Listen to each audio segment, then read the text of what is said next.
this weekend are all the foundations for actual sexual yoga, not the just sit together and climb on each other's lap kind of sexual yoga, but the actual feeling stuff, knowing what you're doing, technicality of sexual yoga. The front surface is where all the organs are, where all the sensitive areas are. And most mammals protect the soft front surface of their body. Right? So when you look at dogs, for instance, all of this is protected. And the only time they're unprotected is to show that they're submitting, which is when they go on their back and they show their neck and they show their belly, which are the sensitive areas. So in most mammals, this whole area is protected. In humans, of course, it's not, because we're upright. And even in monkeys, they protected some and they will go and crouch down. But us humans, we're upright, and so we tend to have a lot of armoring on the front surface of the body, also for other reasons, psychological as well as physiological reasons. This area can get quite tense and hard, and energetically, there's a lot of pulling in of energy and then projecting it forward, which makes it so that this area can be quite tense. So when you start relaxing this whole area, bit by bit, through some of the nonlinear movement we did, through just feeling yourself vis-a-vis someone else, imagining that you're pressing against somebody, softening that area. Certain breathing can help, but for most people, they don't know how to breathe, so they start breathing in a way that actually tenses these areas more. So that's why we didn't do breathing so far. But whatever you can do to soften the front surface of your body allows you to feel more through the front surface of your body. So that's one of the things we've been using, because intimacy with yourself then translates into intimacy with another. Meaning you can feel yourself, you can also feel someone else, because how you feel someone else is through your own body, as you all know, right? When you start touching somebody, which is what we're doing this weekend, what you're doing is you can almost feel they're not in your body. And you kind of instinctively know where to go, because you can feel in your own body where they are tight. Well, there's different theories, right? I mean, the subtle body or ethereal body is, of course, nothing you can actually see, right? However, by now there's enough science out there that they've essentially proven that you have a magnetic field around your body, and it can be seen and it can be measured in a certain way. So it's no longer as woo-woo as it was when it was first, written and spoken about. So there's a few theories on that, and one of which, of course, is that your subtle body changes shape. Much more so, of course, than your physical body, much faster as well. And that when your body is contracted or constricted and there isn't a lot of energy flow, there isn't as much field, so to speak. While in areas where you have a lot of energy flow or a lot of power, or you're activated, right, then you have a bigger field. And so, for instance, one of the things that's interesting when you look at it, most depictions of saints and gurus of all different kinds of religions have halos. And the halo, of course, is an emanation of the subtle body. So I saw somebody, I think you did this, where you went over Krista's head, right? Yeah. Where's Krista? Yeah. So there she had quite a bit of subtle body on top of her head, probably more than anywhere else on her body. So that's a common thing, right? And so when you play with the subtle body, noticing these things, which is why we're doing it, then allows you to activate that area more. So for instance, if you would start touching somebody and there's like this very, very thin area, then when you massage them there or touch them there, you would try and bring energy into that area. Probably, first feeling it, and then as you go in, see if a little bit of extra pressure or extra squeezing or, in that area, gathering energy would, widen the field. Or maybe it's very tight there and painful, so you kind of smooth out the area so that that constriction goes away, and then it's... I mean, the subtle body doesn't change quite as fast as, for instance, the mental body, which is, like this, but fairly quickly, minutes. So each human being has their own subtle body, like each human being has their own physical body, and no two human beings' physical bodies are alike. No two human beings' subtle bodies are alike. So it could be anything. Some people might have wide fields, and some people might not. And it doesn't necessarily mean they're contracted. It's you have to work with it. But as you get sensitive to it, you can manipulate the subtle body field all kinds of ways that's really exactly like touching. It's fun. Yes. It has nothing to do with feminine or masculine at all.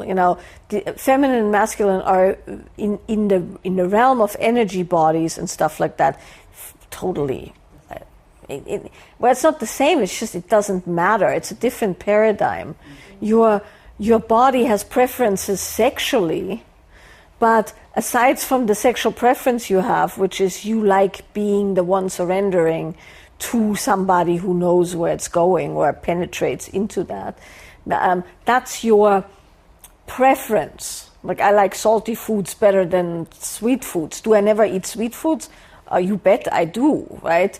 It's just you have preferences, and you happen to have a sexual preference that is you like to surrender, he likes to penetrate. So if we would want to go with the feminine paradigm in this moment, then your disposition theoretically would be that you want to be everything, including with Keith, right? So, but it's not. That's like, we're not talking about fruit. We're talking about vegetables. So in the domain of vegetables, so to speak. What's more interesting is how can you wield your attention, right? So classically speaking, when you look at all the things that I'm teaching you this weekend, what we're looking at are essentially basic yogic / shamanic skills, where you learn where you put your energy or your attention, right? Energy follows attention. So wherever you put your attention is where your energy goes. And so energy distribution, how you use your power, where and how the power gets transmitted, both in the receiving and in the giving, is what makes you an energetically full practitioner, or however you want to say it, a full human being. So what I would look at in that particular moment is, why is it easier, if you really want to go in there, which is interesting if you have that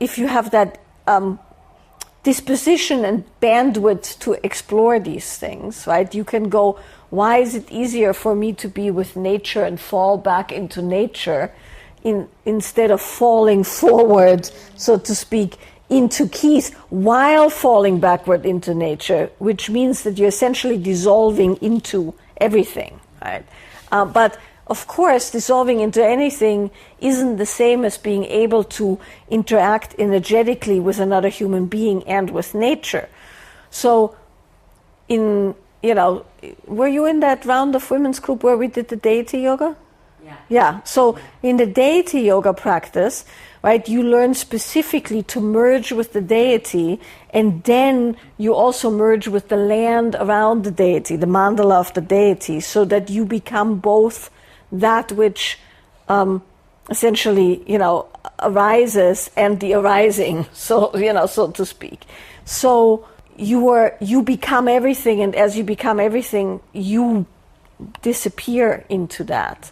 At the same time, you arise as something that then can interact with another human being, which is the sexual yoga part, right?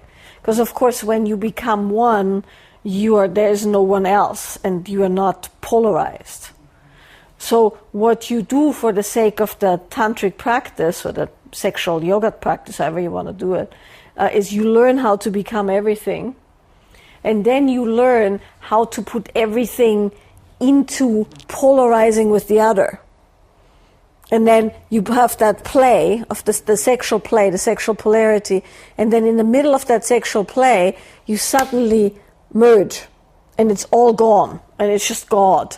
And then for the sake of that, 1, 2, 1, 2, you pull it back apart. So you could say that when you did one and then you did the other, you could feel the difference.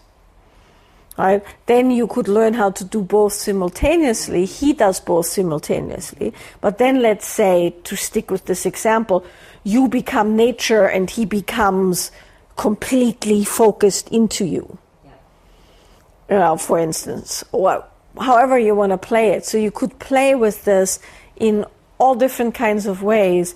Doesn't matter. It's an artful exploration. It's just that you need to know what do you need to strengthen. And for some people, they cannot focus on another human and still feel something else. So they would strengthen the backwards feeling. And some people have a much easier time being with everything, but a much harder time being with that person across. So then you strengthen that, so that you are able to do both, and you have that, that kind of a thing. In an ideal world, nothing sticks, right? So in an ideal world, you are hollow. You're essentially a hollow tube, right, through which all of that travels. And when that happens, then you have no residue whatsoever. Very few of us can be hollow all the time, right? There's people who can, but you get better at being hollow because it's actually really, really good when you're hollow, right? Because also, because you are not in there, God can be in there, so to speak, right? It's not your persona doing the thing, which is your persona limits you by virtue of your traumas and contractions and everything else. So the more you can make yourself contentless is what Steve calls it. You have met Steve. Have you met Steve? Yeah. Oh, okay. Yeah. So contentless, right, is essentially, or I call it hollow often. It allows you for stuff to just goes through. When you're not contentless, which is something you can practice, and you can also practice to hold more and more and more, just have vast capacity, then what you'll have to do is you'll have to just cleanse. Right? You just have to release and shower and, do whatever stuff you need to do, smudge, I don't know, run 3 times around the chicken coop and crow or something like that, whatever your particular, ritual is, so that you empty back out. But in an ideal world, you learn how to kind of touch without all your stuff coming in. And of course, when both people do that, then there's not so much stuff, right, exchanged. And that's what I meant earlier. When you're really, really needy, that needy touch is felt as such, right? The other person goes, But of course, also when you're really, really loving, that's felt as such. So intent in giving and receiving, being empty in giving and receiving makes a huge difference in that domain. Your nervous system is relaxed enough and you are aware enough that you can actually be with that person, which includes attention, taking care of the interaction, attention, presence, but it's a lot more. So you do that, which means that you both have agreed that you are going to spend time together. Yeah. It's also a complete myth that only the man needs to be present, because if the woman isn't, you're shit out of luck as far as the available connection goes. Right? You can stand there all day long breathing into your balls if I'm somewhere over there doing my whole thing, right? Yeah, if we exactly, then there's no interaction, right? I need to be as willing to be available to you than you to me. So that always comes first, right? The next thing is you open your heart and you create the depth of love, which also includes compassion.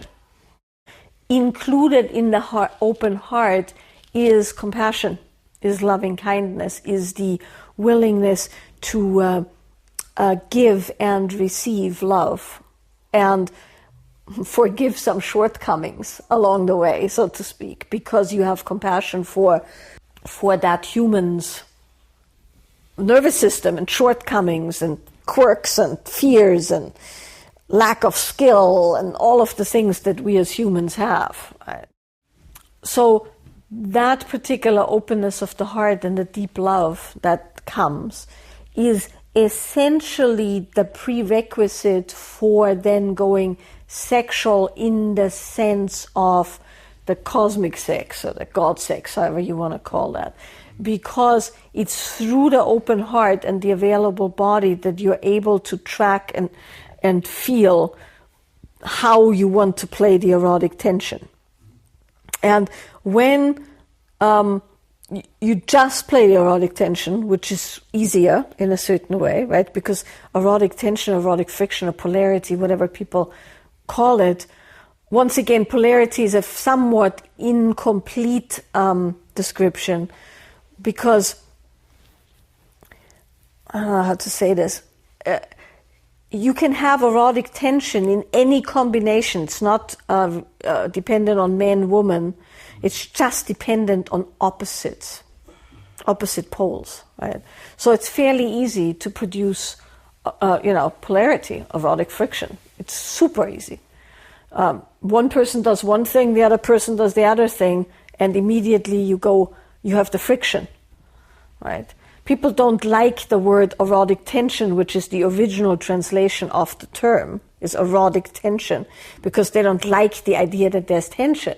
But of course, the tension is what makes it hot, right? The friction is the actual friction, meaning you actually don't like each other in that particular moment, but you certainly like to fuck, to say it very bluntly, comes from two people being so different.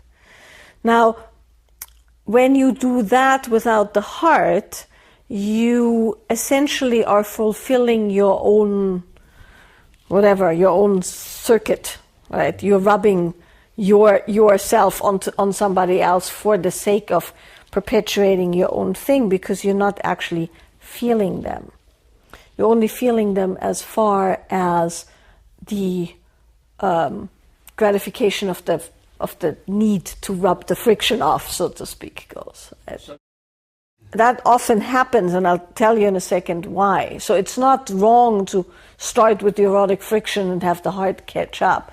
But if you do it sequentially and you train your nervous system, which is what we're doing here, you train it first for the compassion, the openness, and the love, and then you layer on the erotic friction, so that your actual, sexing, so to speak, is permeated by the love. Now, like you said, for most humans, because of the way, particularly nowadays, younger generations than anyone in here, it's way worse than with us even, because both boys and girls learn about sex from porn, which is not with an actual human. So the circuit is one of fantasy, arousal, release. And there's no human involved, so there's no heart involved. So the circuit is devoid of the heart. On the contrary, in a certain way, the masturbation gratification is without the heart, because you're not actually dealing with a human, right? You're not loving the porn star. Well, very few people do, right? You're getting aroused and all of that without any of this. And you don't have to feel, and you don't want to feel, because if you would actually feel the porn star, you certainly couldn't, get off, because you would actually feel them, and the desperation, the drug use, and the, and the exploitation, or the manipulative calculated, whatever, right? If you feel the actual porn star, you're never going to get hard. It's just not going to happen. So you are going, that's not what I'm doing. I'm doing something else. And that's how most people are built. And often when men start working on combining the heart with the arousal, the moment the heart opens, there's no more arousal. And so then you work on keeping the heart open while you get aroused till the circuit includes the heart. So that's one way to go. Another way to go, which is what you describe, is that often the sex, in men particularly, produces an open heart eventually. And so eventually, like you said, the heart catches up. But then, when that catches up, are you done? Is the question, right? Are you then just cuddling and loving, and the actual sex is done, right? And so you want to be able to have both and run it parallel, so that you're capable of having the depth of the heart openness while you have the depth of arousal, and you can have both at the same time. And it's not like when your heart finally catches up, then you're done with the sex. Right. Well, here's the thing. Heart openness is relative. There is a fairly low chance that the two of you have completely heartless sex, simply because you have a baseline, you have a good relationship, you've been married forever, you share a home, you have, children and grandchildren together and everything, so it's probably not that horrendous, meaning, you're not out there fucking a porn star, So you have to see that all relative, right? It's certainly, I don't think, the case that you are having totally heartless sex. It's just, can you allow yourself to feel the depth of the vulnerability and the openness and the love and the mutual surrender? Because once again, surrender isn't feminine specific, right? It's just, in a sexual occasion, everybody has to surrender. You have to also surrender into the act where you once again hollow out and let God fuck through you, so to speak, right? And she has to give it up and allow you to enter her and direct the occasion. So both of you have to surrender, and both of you could surrender into that incredibly beautiful but very vulnerable and also somewhat grief-filled place of feeling, right? And of course, that's not so fun sometimes, because it comes with heartbreak. It comes with the feeling that it's all going. We're all aging and dying, and people have died, we know, and our looks are going, and all kinds of shit that you all feel while you're fucking, which of course isn't for the faint of heart. So it's much easier to feel less and fuck more, right? Because that's not as confronting, right? So it's just, you see how much you can make yourself available. And like I said, it's relative. Some days it's mind-blowing and some days it's meh, So when you see really gifted musicians, they've practiced endlessly, right? And fuck me, often, right, when you see people and they're again and again and again. I have a client, he's been doing this for 15 years. It's very famous. It's, they're never not a sold out stadium or whatever. And he's going to play at some award show, and what did he do? Practice every day, all day. And I was sitting there thinking, because I was there and then he went to the studio, and I'm thinking, how often are you going to sing this fucking song, right? And the answer is again and again and again, because at some point your skills become so heightened or so good and ingrained that then you can let it go. And then pure genius so to speak, can come through. But it can come through because your nervous system is actually having the facility to hold these things. And so that's the thing that you experienced, right? You had that grace of God moment where she opened and it was fine, but then you had enough skill in your system that you could actually play. You know, because I can be as enlightened and godly inspired as I can ever be. I don't know how to play the piano. Right? So if I'm having one of those moments where I'm hollow and God comes through me, it's still going to sound like shit when I play the piano, right? Maybe it's very inspired shit, but it's nonetheless I can play the piano. But of course, if I practice playing the piano over and over and over and over and over and over, when I have that inspired moment, that translates into, God music.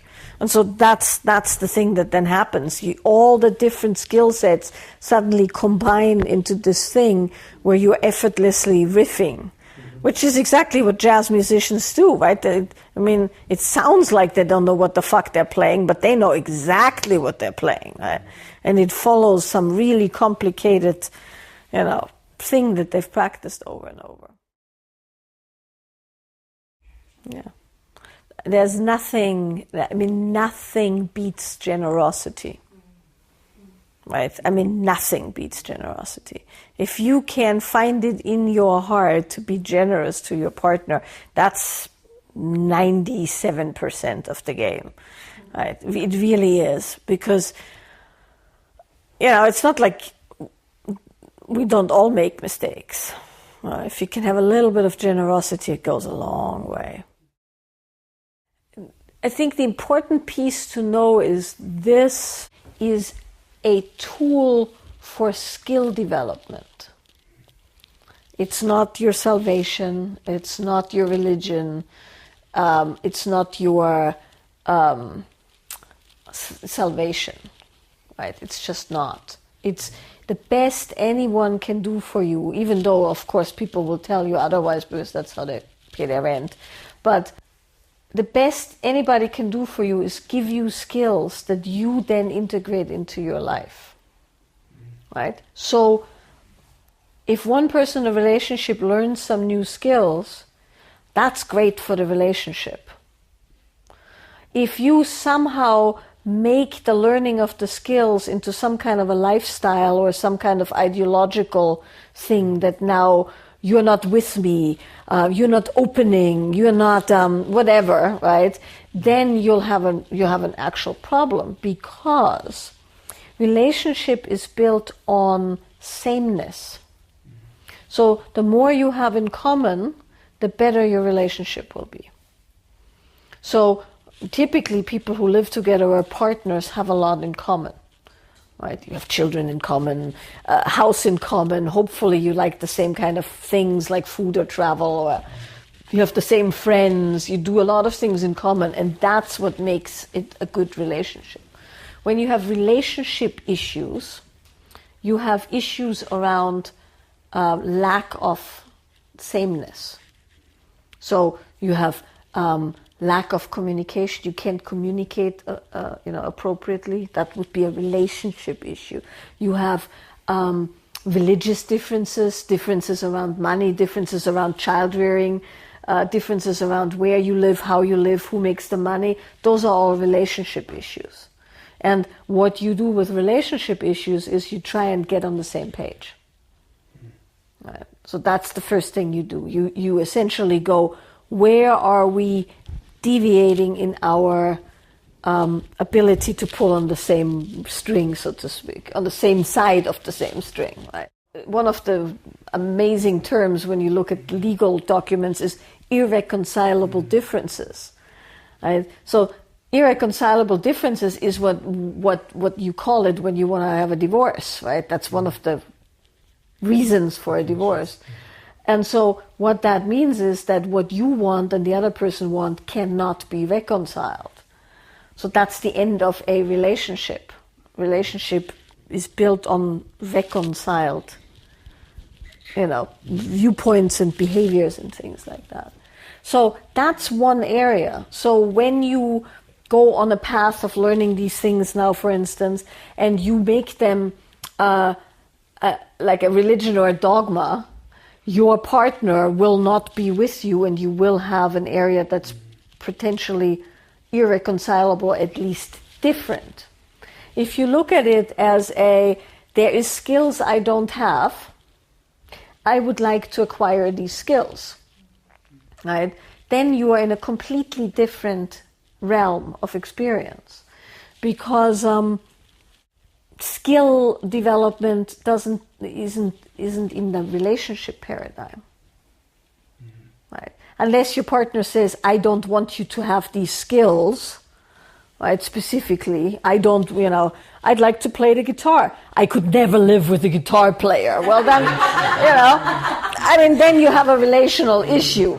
But if you say, I'd like to play the guitar, and your partner says, that's great, I don't want to play the guitar, but I'm really happy when you play the guitar for me. Great, right? So then you come back from your guitar lesson and you play the guitar and you sing and your partner's heart opens and it's all good, right? Then you have something that you do together. So that's how you want to approach something like this.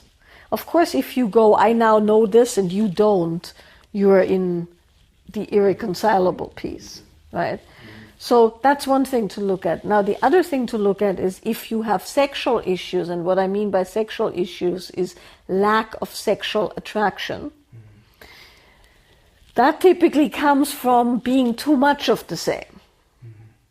Right? Because now you're so similar, you're so reconciled that you're essentially one human, and one human doesn't polarize.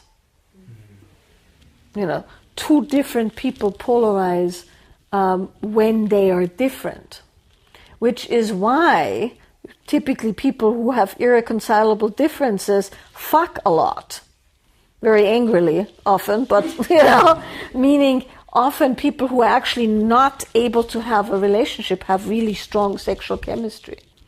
That happens a lot. They hate each other, but sex is great, or make-up sex becomes the thing. That's what you have to kind of consider when you look at your relationship. Are you doing too much of the same thing in a kind of unaware, unconscious way?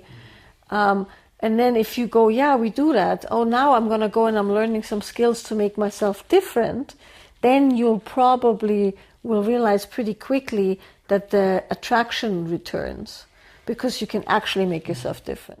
Once again, right, if you come home with the guitar and you want to play the guitar and your partner doesn't want to listen to you playing the guitar, you have deeper problems than, simply because there's other stuff at play. However,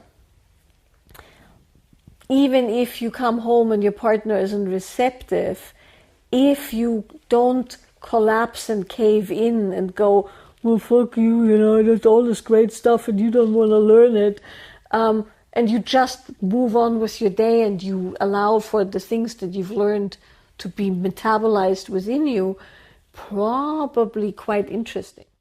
I'd sit on the sofa next to her, and then you'll do the things that you've learned to do, which is you'll feel her body, you'll feel where she's tense, you feel her mood, and then maybe while, she's telling you about her day or whatever, you'll grab a foot and you'll start massaging her foot, and then you'll massage the other foot, and you're just with her, and there's probably a good chance that she'll really like that. Right? And you don't know, you don't say, okay, now we sit down, we must practice. I'm going to enter your subtle body now. She's going to go, fuck off, I'm tired. Right? Because then you also don't get into this, she's not receptive. No, of course she's not receptive. If my husband comes home and tells me he's learned some great skills that he's now going to try on me, just watch me go. Right? That's just, really? That's just never good. Unless it's playing the guitar or something like that, right? But even then, I would probably prefer he just walks in, grabs his guitar and starts playing versus go, can I play the guitar for you? I learned a new song. You don't know my husband, but that would so never happen. But Also, I can't do his accent. He's South African, so he has a very specific accent that would make this all sound very funny.